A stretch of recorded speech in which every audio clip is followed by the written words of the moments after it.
Official YouTube channel کو subscribe کریں اور بیل آئیکن کلک کریں۔ نحمدہ ونصلی ونسلم علی سیدنا و مولانا محمد وعلی آلہ و صحبہ اجمعین، اما بعد۔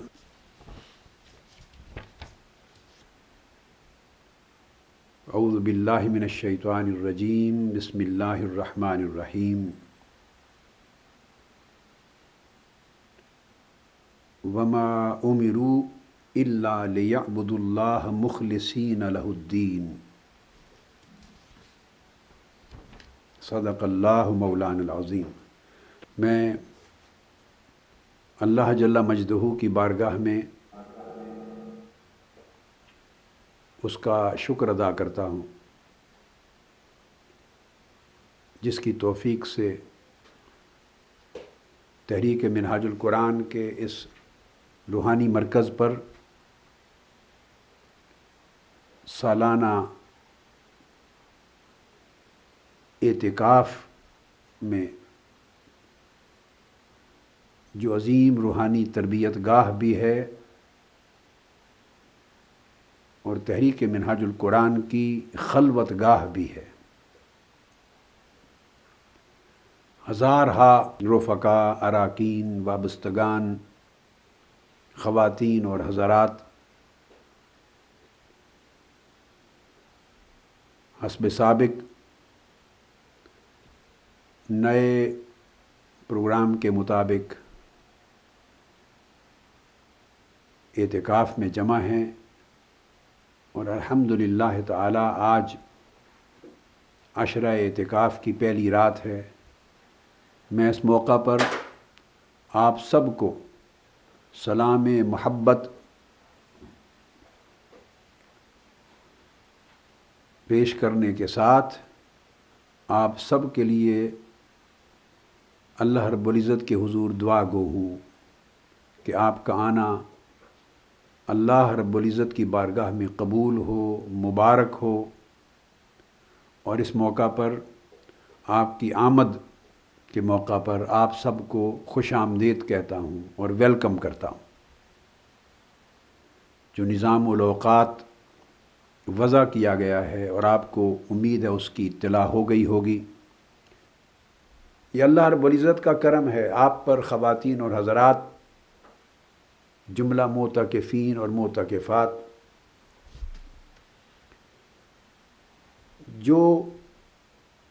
جنہوں نے اللہ تبارک و تعالیٰ سے عہد کیا کہ ہر سال اس کے دروازے پر سائل بن کے بیٹھیں گے، اس کے در پہ خلوت نشیں ہوں گے، اعتکاف کے 10 دن اس مرکز پہ آ کے گزاریں گے، معتکف رہیں گے، اور وہ استقامت کے ساتھ قائم ہیں۔ بہت بڑی اللہ کی نعمت ہے جو آپ کو نصیب ہوئی کہ اللہ رب العزت کے حضور یہ عزم اور یہ نیت اور یہ عہد کرنے کی توفیق ہوئی، اور اس پر برقرار رہنے کے لیے اللہ تبارک و تعالی نے آپ کو استقامت عطا فرمائی۔ عمل صالح کی توفیق کا ملنا اور اس پر عمر بھر استقامت کا نصیب ہونا، یہ دو نعمتیں اگر یکجا ہو جائیں تو اس کے برابر کوئی نعمت دنیا میں نہیں ہے کہ کسی ایک عمل صالح کی توفیق نصیب ہو اور اس توفیق کے ساتھ اس پر استقامت نصیب ہو۔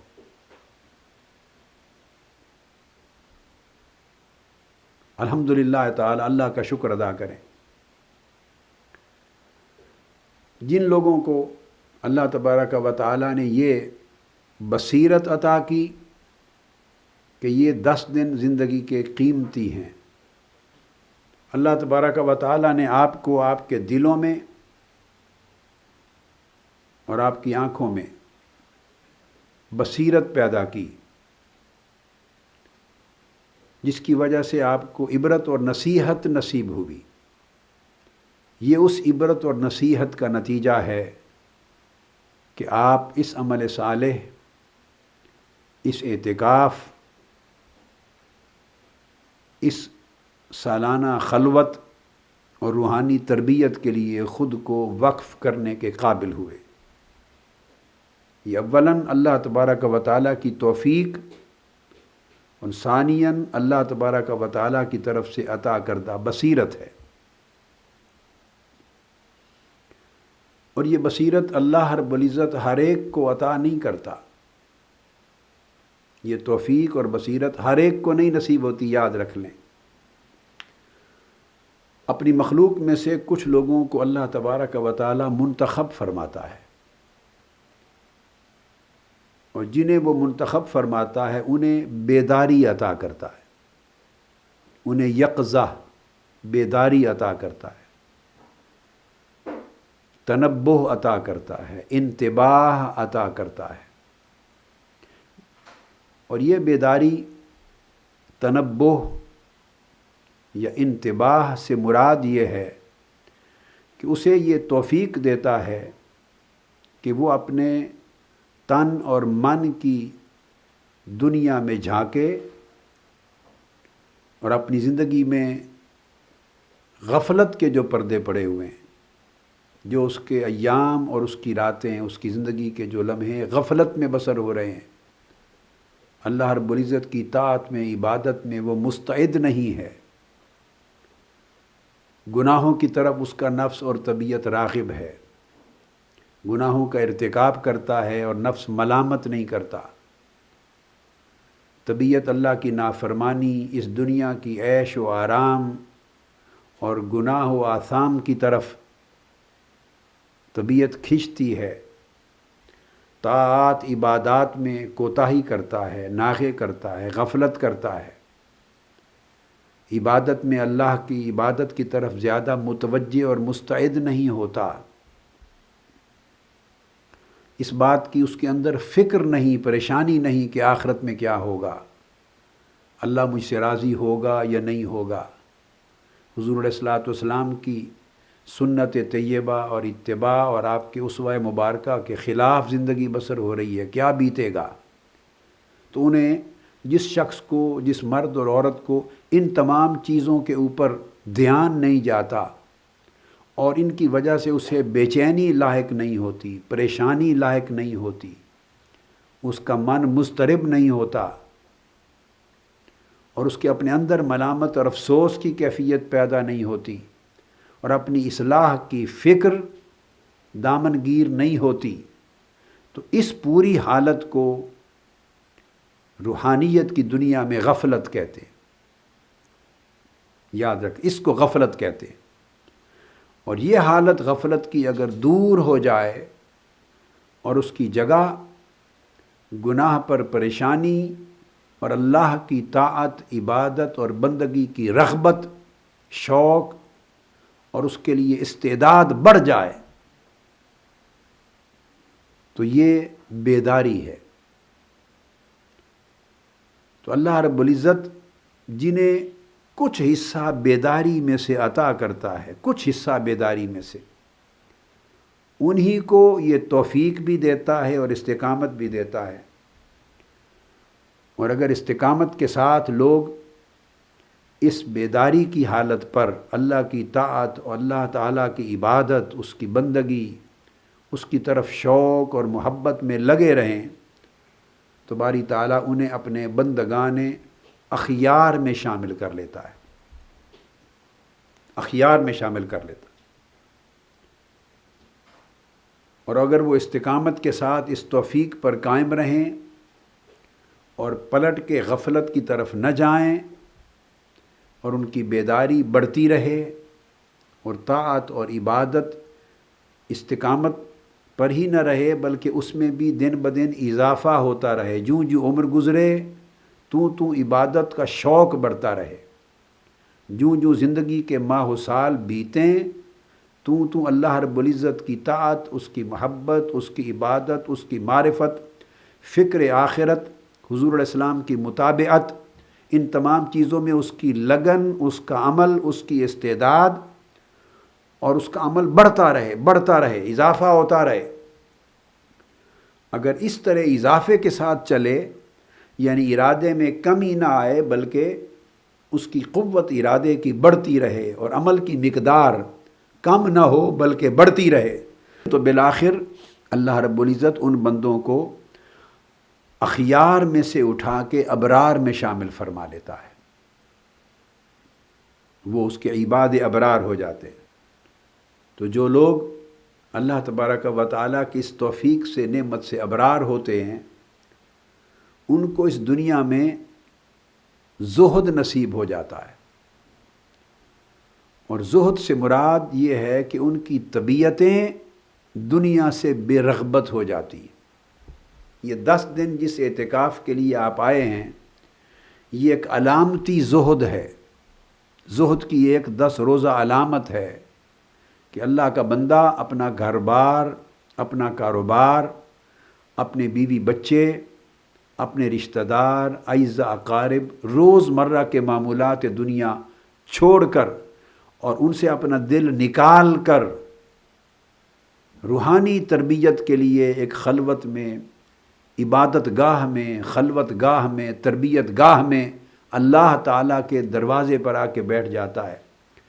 تو یہ 10 دن کے لیے ایک علامتی اللہ پاک آپ کو زہد عطا فرماتا ہے کہ آپ نے عملی مظاہرہ کیا دنیا سے بے رغبتی کا، اور پھنسی ہوئی زندگی جو دنیا کی رغبتوں میں، چاہتوں میں، مشاغل دنیا میں، کاروبار دنیا میں، روزمرہ کے دنیاوی معمولات میں جو پھنسی ہوئی زندگی، اس سے اپنے آپ کو نکال کر آپ اللہ کی طرف آ گئے۔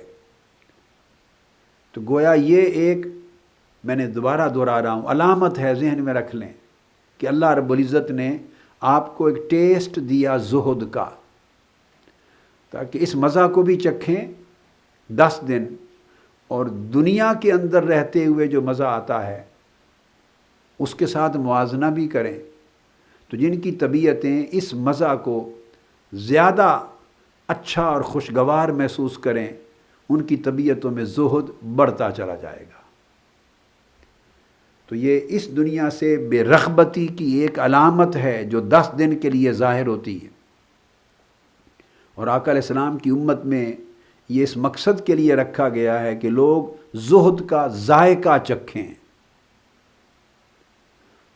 اور زاہدین ہو کر اور متزہدین ہو کر، ابتدا کرنے والے تو متزہدین ہوتے ہیں، متزہدین ہو کر، متزہدین یوں ہوتے ہیں کہ قوت ارادی سے آدمی اپنے وعدے کی تکمیل میں، اپنی کہی ہوئی بات کو پورا کرنے کے لیے دنیا سے بے رغبتی اختیار کرتا ہے، نکلتا ہے، نفس اس کو مجبوریاں دکھاتا ہے، چاہتا ہے کہ نہیں وہ کام چھوڑ کے نہ جا، تو اس طرح یس اور نو، ہاں اور نہ، دنیا چھوڑ کے چلا جاؤں اعتکاف گاہ میں یا نہ جاؤں، یہ نقصان ہوگا۔ تو اس جو کشمکش میں جس کا نفس ہو، اور پھر بھی وہ اپنی قوت ارادی سے اللہ کی توفیق کے ساتھ چھوڑ کے نکل آئے اور بے رغبتی اختیار کر کے اللہ کے در پہ آ جائے، تو ایسے لوگوں کو متزہد کہتے ہیں کہ انہوں نے اس کشمکش میں سے، کشمکش نفس اور روح کے درمیان جو کشمکش تھی، اس میں ہاں اور نہ کی کشمکش میں نکل کے زہد کی طرف قدم اٹھا لیا۔ یہ متزہدین ہوتے ہیں، مبتدی، ابتدا کرنے والے۔ تو میں کہوں گا یہ جو تزہد ہے، زہد بھی نہ کہیے، یہ تزہد کی ایک علامت ہے، ابتدا ہے، بگننگ ہے۔ خوش نصیب ہوں گے وہ لوگ جو ان 10 دنوں میں زہد کا جو پکوان آپ کھائیں گے، سبحان اللہ، زہد کا جو کھانا طعام کھائیں گے، زہد کا جو مشروب پئیں گے بے رغبتی کا، زہد سے میری مراد دنیا سے بے رغبتی کا جو ذائقہ چکھیں گے، اور اس کی جن کو لذت نصیب ہو جائے گی، تو وہ لذت اگر ان کے اندر دائمی ہو جائے اور واپس گھر جائیں تب بھی ان کی طبیعتیں اور ان کے دل اور ان کے باطن دنیا سے بے رغبت ہی رہیں، تو پھر وہ تزہد سے نکل کے زہد میں داخل ہو جائیں گے، متزہدین کی بجائے زاہدین بن جائیں گے۔ تو اللہ تبارک و تعالی اس طرح راستہ کھولتا ہے۔ تو 10 دنوں کے لیے آپ کا یہاں آنا، اور 10 دنوں کے لیے گوشہ درود میں آنا، جیسا میں نے کہا 10 دن اللہ کے دروازے پر آ بیٹھنا اور 10 دن حضور علیہ الصلوۃ والسلام کے دروازے پر آ کے بیٹھنا، ملائکہ کے ساتھ ہمہ وقت درود و سلام میں شریک ہونا۔ تو یہ جو لوگ اس پر استقامت سے عمل کرتے ہیں تو اللہ تبارک و تعالیٰ پھر راستہ کھولتا ہے۔ والذین جاہدوا فینا لنہدینہم سبلنا، جو لوگ کوشش کرتے ہیں، محنت کرتے ہیں، ریاضت کرتے ہیں، تگ و دو کرتے ہیں، ہمت کرتے ہیں اللہ کی راہ میں، تو اللہ پاک اپنے دروازے ان پر کھول دیتا ہے۔ اور پھر جو لوگ اللہ کی رضا طلبی میں محنت کرتے ہیں اور اپنی استعداد کو بڑھاتے ہیں، اس دنیا سے بے رغبتی اور آخرت کی دنیا کی طرف رغبت میں، یہ دنیا دار الفرار ہے، یہ دنیا نام ہی ایسے گھر کا ہے جہاں سے فرار اختیار کرنا چاہیے، اور آخرت نام ہے جس گھر کا، اس کو کہتے ہیں دار القرار۔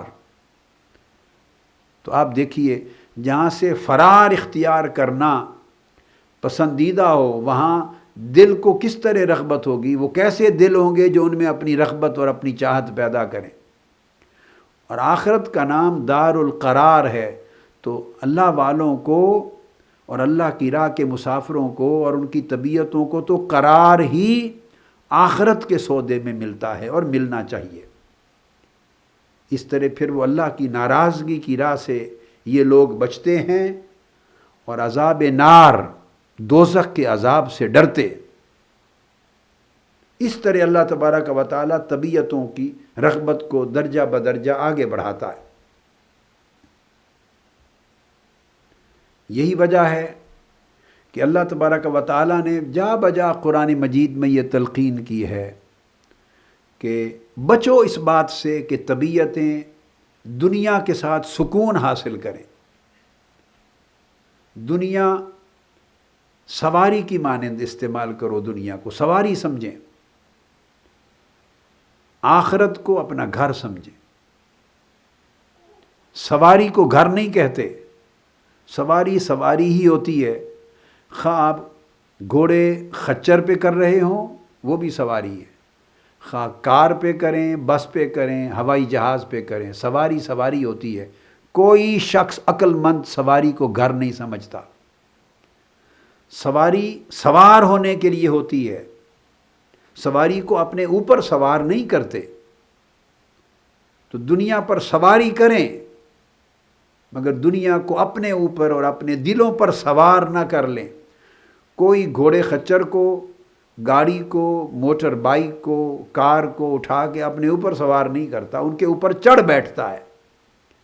تو مطلب یہ ہے کہ دنیا کو پاؤں کے نیچے رکھیں، اسے استعمال کریں، اس سے اپنی ضروریات پوری کریں۔ اللہ نے اس کی نہ صرف اجازت دی ہے بلکہ حکم دیا ہے، مگر یہ دنیا آپ پر سوار نہ ہو جائے، آپ کی سوچ پر، آپ کے فکر پر، آپ کے دل پر، آپ کی رغبت پر، آپ کی چاہت پر، آپ کی محبت پر دنیا سوار نہ ہو جائے۔ اس لیے اللہ رب العزت نے فرمایا کہ دنیا میں سکون نہ پاؤ، سکون دار القرار کی طرف تلاش کرو، آخرت کی طرف۔ جب سکون دار القرار سے جڑ جائے، اس کا رخ متعین ہو جائے، تو پھر انسان اس دنیا میں دھوکہ نہیں کھاتا، دنیا میں دھوکہ نہیں کھاتا، اس دنیا پر اعتماد نہیں۔ آپ کہیں کہ دھوکہ کیا ہے دنیا میں دھوکہ کھانا؟ سادہ بات، دنیا پر اعتماد کرنا یہ دنیا سے دھوکہ کھانا۔ جو آدمی اس دنیا کے جاہ و منصب، دنیا کے مال و دولت، دنیا کی زیب و آرائش، دنیا کی راحتیں اور نعمتیں، دو لوگ ہیں۔ ایک وہ شخص ہے جو ان کو استعمال کرتا ہے، ضرورت پوری کرتا ہے بس، مگر رغبت، دھیان، محبت، چاہت آخرت دار القرار کی طرف رکھتا ہے۔ ایک وہ شخص ہے، اور دوسرا وہ شخص ہے جو ان تمام راحتوں اور نعمتوں پر اعتماد کرتا ہے۔ تو جب اعتماد کرتا ہے تو تب ہی ان کی طلب، حرص اور محبت دل میں بیٹھتی ہے۔ تو اگر کسی شخص نے دنیا کی طلب، حرص اور محبت اور چاہت کو دل میں بٹھا لیا تو اس کا مطلب ہے اس کو دنیا پر اعتماد کر بیٹھا، جبکہ دنیا اعتماد کی چیز نہ تھی، استعمال کی چیز تھی۔ اعتماد اس چیز پر ہونا چاہیے جو اللہ کے ہاں جس کا وعدہ آخرت کے لیے کیا گیا ہے۔ تو اس طریق سے جب اللہ تبارک و تعالیٰ نے تعلیم دی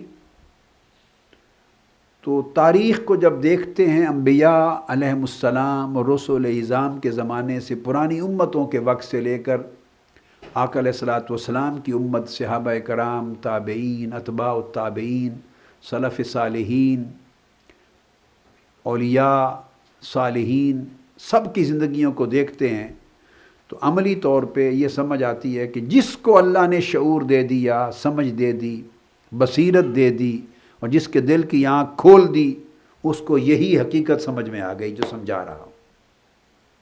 اس نے زندگی اسی راہ پہ بسر کی، اسی راہ پہ بسر کی۔ اور یہ 10 دن جس کے لیے آپ آئے ہیں، یہ اس راہ پہ چلنے کے لیے اور اس آخرت کی رغبت اور اللہ کی محبت کو دل میں پیدا کرنے کے لیے یہ 10 دن ٹریننگ پیریڈ ہے۔ یہ اللہ تبارک و تعالیٰ نے تربیت کے لیے 10 دن مقرر فرمائے ہیں۔ اور یاد رکھ لیں، تربیت اور ٹریننگ کے بغیر کوئی کام انسان زندگی میں بہتر طریق سے نہیں کر سکتا۔ کوئی بھی کام کرنا ہو، نظامت دعوت و تربیت کے ہوں یا انٹرفیتھ ہارمنی کے لیے کام کریں، ویمن لیگ کام کر رہی ہو، علماء کونسل ہو، کسی شعبے کا کام ہو جو آپ سب لوگ بیٹھے ہیں،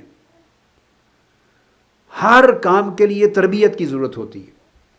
تربیت کے بغیر کوئی کام بھی کریں گے وہ اچھا امپیکٹ نہیں دے گا۔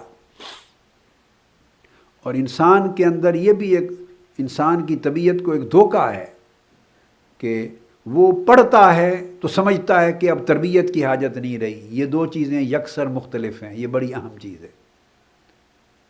ہم علم کو تربیت سمجھ لیتے ہیں، بس یہ بہت تعلیم کو تربیت سمجھ لیتے ہیں۔ ان 2 چیزوں میں زمین آسمان کا فرق ہے۔ تعلیم کبھی تربیت نہیں اور نہ تربیت کا بدل ہے۔ تعلیم نام ہے کسی چیز کو جاننے کا،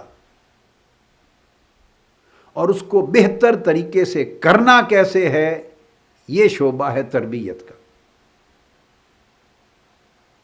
اس لیے حضور علیہ الصلوۃ والسلام کے فرائض منصبی میں جب فرمایا، ہمیشہ ارشاد فرمایا یتلو علیکم آیاتنا ویزکیکم، تربیت کو پہلے رکھا۔ آپ دیکھیں، ویعلمکم الکتاب والحکمہ، تعلیم کو بعد میں رکھا۔ اس لیے کہ تربیت سے علم کا چشمہ بھی پھوٹ پڑتا ہے، اس لیے تربیت کو تعلیم سے پہلے رکھا ہے، جبکہ تعلیم سے تربیت کا چشمہ نہیں پھوٹتا۔ یہ بات بڑی اہم ہے۔ جب آپ اپنے آپ کو تربیت کے پروسیس میں ڈالتے ہیں تو تربیت کسی چیز کے کرنے کا سلیقہ ہے، ادب ہے۔ ادب سے، سلیقہ سیکھ لینے سے، تربیت ٹریننگ لینے سے خود بخود علم کا چشمہ پھوٹتا ہے۔ تربیت پھر یاد رکھ لیں عزیزان محترم اور خواتین و حضرات، تربیت سلوک ہے۔ آپ اس کو دوسرے لفظوں میں سمجھاؤں، تعلیم فقط علم ہے، تربیت سلوک ہے۔ لہٰذا یہ جو 10 دن ہیں آپ سمجھیں یہ آپ کے سلوک کے ہیں، 10 دن سلوک کے۔ اس لیے جب منازل مقرر کی گئیں تو پہلی منزل نچلی اس کو شریعت کہا، چونکہ شریعت میں احکام کا علم آتا ہے اور احکام پہ عمل ہوتا ہے۔ اس سے اگلی منزل جس میں اعلیٰ مقام پر جانے کی تربیت شریک ہوئی تو اس منزل کو طریقت کہا گیا۔ طریقت طریق سے ہے، طریق سیکھنا، منزل مقصود پر پہنچنے کا طریق سیکھنا اور اس طریق پر چلنا، یہ شریعت کے بعد نیکسٹ سٹیپ ہے۔ اور ہر صاحب شریعت صاحب طریقت نہیں ہوتا، مگر ہر صاحب طریقت صاحب شریعت ہوتا ہے۔ طریقت کبھی وجود میں نہیں آتی جب تک شریعت پہلے موجود نہ ہو، اور خالی شریعت موجود ہو تو لازمی نہیں کہ طریقت بھی ہو۔ جیسے آپ یوں سمجھیں کہ آپ نے میٹرک پاس کر لی تو گویا شریعت کے تقاضے پورے ہوئے، اور گریجویشن کر لی تو طریقت میں آئے، تو ہر گریجویٹ میٹرک تو ہر صورت ہوگا ہی۔ کوئی گریجویٹ ایسا نہیں ہو سکتا جس نے میٹرک اور ایف اے نہ کیا ہوا ہو۔ تو میٹرک اور ایف اے انٹرمیڈیٹ یہ گریجویشن کا حصہ ہے، مگر جس نے میٹرک کیا ہوا ہے وہ میٹرک ہی ہے، وہ گریجویٹ تو نہیں ہو سکتا۔ تو فوقانی چیز تحتانی میں داخل نہیں ہوتی، جو چیز اوپر ہو وہ نیچے والے درجے میں داخل نہیں ہوتی، مگر نیچے والا درجہ اوپر والے درجے میں خود بخود داخل ہوتا ہے۔ اس لیے حضور علیہ الصلوۃ والسلام کے طریق تربیت میں جن چیزوں کا تعلق تربیت سے ہے ان کا ذکر پہلے کیا، آپ ذرا غور کیجئے،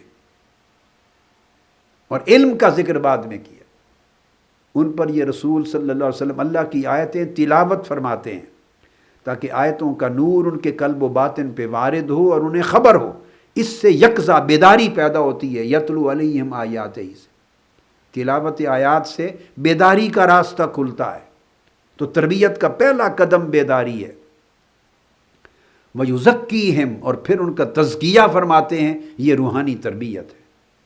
تو آپ نے دیکھا 4 مقامات پر قرآن مجید میں یہ آیت کریمہ آئی ہے، تو ہر جگہ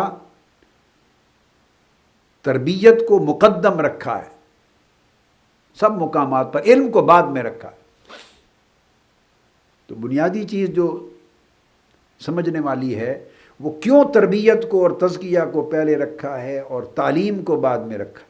اس لیے کہ تربیت و تزکیہ سے ہی علم صحیح کا چشمہ پھوٹنا ہے۔ علم صحیح کا چشمہ تربیت و تزکیہ سے ہی پھوٹتا ہے، لہذا جہاں سے چشمہ پھوٹنا ہے اس کا ذکر پہلے کرنا تھا، تاکہ جب علم وارد ہو یا وجود میں آئے تو پہلے دن سے ہی علم صحیح ہو، علم نافع ہو، نہ غیر نافع علم ہو اور نہ باطل ہو۔ تو یہ جو 10 دن ہیں آپ کے، یہ سلوک کے ہیں، یہ تربیت کے ہیں، یہ طریقت کے ہیں، یہ تزکیہ کے ہیں، یہ ٹریننگ کے ہیں۔ ان کی قدر و قیمت پورے سال کے 365 دنوں سے زیادہ ہے۔ لہذا جتنے بھی اہل اللہ ہوئے وہ علم اور تربیت کو، علم اور تزکیہ کو ہمیشہ اکٹھا رکھتے تھے۔ اب آپ میں سے دیکھیے کتنے لوگ ہیں جو اپنی زندگی میں بہت زیادہ وقت حصول علم پہ صرف کرتے ہیں، وہ بھی نہیں، کاروبار ہے، زندگی ہے، مشاغل ہیں، ذمہ داریاں، انسان ان میں پھنسا رہتا ہے، مگر یہ 10 دن آپ کو علم بھی دے دیتے ہیں، تربیت بھی دے دیتے ہیں۔ اللہ تبارک و تعالی آپ کا آنا بیٹھنا، تو اس لیے میں کہوں گا کہ یہ 10 دنوں میں جب آپ بیٹھتے ہیں تو آپ سالکین ہوتے ہیں، طالبین اور سالکین ہوتے ہیں۔ یہ ٹائٹل دے رہا ہوں، معتکفین جو ہمارے ہاں 10 دن بیٹھتے ہیں یہ طالب بھی ہوتے ہیں، سالک بھی ہوتے ہیں۔ یہاں سے آپ کو طریق سیکھتے ہیں، آپ سلوک سیکھتے ہیں، آپ تربیت پاتے ہیں، نفس کے تزکیہ کی تربیت پاتے ہیں، قلب کا تصفیہ اس کی تربیت پاتے ہیں، اور یہاں سے علم صحیح اور علم نافع کا چشمہ پھوٹتا ہے، اس کی صحیح سمت متعین ہوتی۔ آج کی گفتگو آپ کے لیے استقبالیہ گفتگو تھی، مگر چونکہ اعتکاف آپ کا شروع ہو گیا ہے سو میں نصیحتاً یہ جملہ کہہ کے آج کی گفتگو ختم کر رہا ہوں۔ ریلیکس نہ ہوں، 2 چیزیں بڑی پابندی کے ساتھ رکھیں۔ ایک تو بڑی زیادہ، پہلے سے زیادہ سختی کریں صمت کی، سکوت کی، خاموشی، کلیتاً خاموشی، کہ سوائے اپنی دین کی امر بالمعروف اور نہی عن المنکر کی تعلیم لینے اور دینے کے لیے، دین کی تعلیم و تربیت دینے اور لینے، اس کے لیے بولنا جائز، جس کو کہتے ہیں نصیحت کرنا، دین کی نصیحت لینا اور دینا، اس کے لیے بولنا جائز ہے۔ اور دوسرا اللہ کا ذکر، تلاوت اور اس کی عبادت کے لیے زبان کھولیں، اس کی اجازت۔ تیسرا اشد ضروری کوئی حاجت لاحق ہو، جس ضرورت کو پورا کرنے کے لیے آپ کو کوئی جملہ بولنا پڑے، کوئی بات کہنی پڑے، بس اس کے لیے ان تین چیزوں کے لیے زبان کھولیں۔ اس کے علاوہ ہر چوتھی پانچویں بقایا چیز کے لیے 10 دن زبان کو بند رکھیں۔ یہ درس و میرا سبق ہے۔ مقصد یہ کہ 10 دن وقت نکال کے آپ آئے ہیں تو پھر جس مقصد کے لیے آئے ہیں حاصل کر کے جائیں۔ ذکر ہے، تلاوت ہے، عبادت ہے، تو ذکر اذکار کے لیے زبان کھول سکتے ہیں، یہ نمبر 1۔ دوسرا دین کی، جب مشن کے پروگرام کے مطابق یہاں لیکچرز ہوتے ہیں، درس ہوتے ہیں، فقہ و فتویٰ کی مجلس ہوتی ہے، تعلیم کی مجلس ہوتی ہے، تجوید کی مجالس ہوتی ہیں، تربیت کے لیے آپ کی مجالس ہوتی ہیں، تو مقصد بات کا یہ ہے کہ دوسری دین کی تعلیم لینے اور دینے کے لیے زبان کھول سکتے ہیں۔ تیسرا اشد ضروری اپنی حاجت اور ضرورت کو پورا کرنے کے لیے زبان کھول سکتے ہیں۔ ان تین کے علاوہ آپ کی زبان 10 دن بند رہے گی۔ یہ اعتکاف کا تقاضا بھی یہی ہے، روحانی خلوت کا تقاضا بھی یہ ہے، تربیت کا تقاضا بھی یہ۔ اس کے علاوہ آپس میں کلام بھی نہیں کرنا۔ سکوت اور صمت، یہ سکوت کا روزہ ہے آپ کا، سکوت کا روزہ ہے۔ اور یہ نصیحت دے رہا ہوں آپ کو جو اللہ رب العزت نے یہ راز کی بات حضرت سیدہ مریم رضی اللہ تعالیٰ عنہا کو سکھائی تھی سورہ مریم میں، کہ میں آج کسی شخص سے، میں نے روزہ رکھا ہے، میں نے اللہ کے لیے روزہ رکھا ہے، اور وہ روزہ کیا ہے؟ وہ کسی ایک انسان سے میں کلام نہیں کر سکتی، روزہ صمت اور سکوت کا روزہ رکھا ہے۔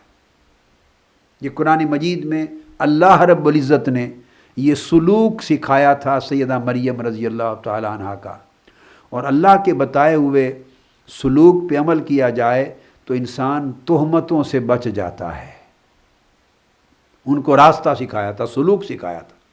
یہ آپ کے 10 دن کے لیے ان کو بھی یہی نصیحت فرمائی تھی، اور حضرت زکریا علیہ السلام کو بھی اللہ رب العزت نے یہی سلوک سکھایا تھا، جب انہوں نے عرض کیا تھا رب اجعل لی آیہ، اے باری تعالیٰ مجھے اپنے کرم کی اور اپنی نعمت کی کوئی نشانی عطا فرما دے، تو اللہ رب العزت نے فرمایا آیتک اللہ تکلم الناس ثلاث لیال سویہ، 3 دن اور 3 راتیں آپ سکوت پہ رہیں گے، زبان بند ہوگی، کلام نہیں کریں گے۔ تو اللہ نے اپنے نبیوں کو بھی اور اپنے ولیوں کو بھی قرآن مجید میں یہ سلوک سکھایا ہے۔ تو 3 چیزوں پر زبان کھلے۔ میں گفتگو ختم کرتے ہوئے نصیحت کو دہرا رہا ہوں، صرف اللہ کے ذکر اور عبادت کے لیے، تلاوت اور درود پاک اور اذکار کے لیے، دین کی تعلیم اور نصیحت لینے اور دینے کے لیے، جس کے معمول روزانہ رہیں گے۔ اور تیسرا اپنی اشد ضروری کسی حاجت کو پورا کرنے کے لیے، بس بقایا ہر بات سے آپ کی زبان اس لمحے کے بعد بند ہے۔ سیکھیں، اللہ کا نام بلند کر سکتے۔ تو 10 دن اس طرح یہ ایام صمت ہیں آپ کے اعتکاف میں، اور یہ جو خاموشی ہے، اگر یہ خاموشی ہو جائے تو اسی کا نام عزلت ہے۔ یہ آپ سمجھیں، بعض لوگ کہتے ہیں کہ 1000 لوگ اعتکاف میں بیٹھے ہیں، یہ کیسا اعتکاف ہے، 1000 لوگ بیٹھے ہیں؟ تو صحابہ کرام اور تابعین فرماتے ہیں کہ اگر صمت سکوت ہو جائے تو قوم کے اندر، اجتماع کے اندر بھی بیٹھے ہوں تو عزلت ہے، یہ تنہائی ہے۔ یعنی اجتماعیت سے روکنا، اس کا مقصد یہ ہے کہ لوگ جب اکٹھے بیٹھتے ہیں آپس میں گفتگو کرتے ہیں، گپ کرتے ہیں۔ اگر سکوت اور صمت پر عمل ہو جائے تو 1000 لوگ بیٹھے ہوں تب بھی ہر شخص عزلت میں ہے، خلوت میں ہے، اس کا اعتکاف تنہائی میں ہے۔ بس اللہ رب العزت آپ کا آنا قبول کرے، 10 دن آپ کا بیٹھنا قبول فرمائے، اور اللہ رب العزت کی رحمتیں اور حضور علیہ الصلوۃ والسلام کی عنایتیں آپ کے شامل حال ہوں، اور برکتیں آپ کے جاگتے سوتے آپ کو حسب سابق ملتی رہیں، زیارتیں انشاءاللہ تعالی ہوتی رہیں گی، برکتیں ہوتی رہیں گی، اللہ کی رحمتیں ملتی رہیں گی، انوار و تجلیات کی بارش ہوتی رہے گی، حضور علیہ الصلوۃ والسلام کا لطف و کرم رہے گا، حضور سیدنا غوث العظم رضی اللہ تعالیٰ عنہ کی برکات اور عنایات اور توجہات اور جمیع اولیاء اور مشائخ امت اور صلحاء کی توجہات رہیں گی، اور حضور قدوۃ الاولیاء سیدنا طاہر علاء الدین جیلانی بغدادی رضی اللہ تعالیٰ عنہ ان کی توجہ اور ان کی توجہات اور برکات ساتھ رہیں گی، اور انشاءاللہ تعالی آپ میں سے کوئی بھی خیر اور برکت سے محروم نہیں رہے گا۔ وما علینا الا البلاغ، والسلام علیکم ورحمۃ اللہ وبرکاتہ۔ آفیشیل یوٹیوب چینل کو سبسکرائب کریں اور بیل آئیکن کلک کریں۔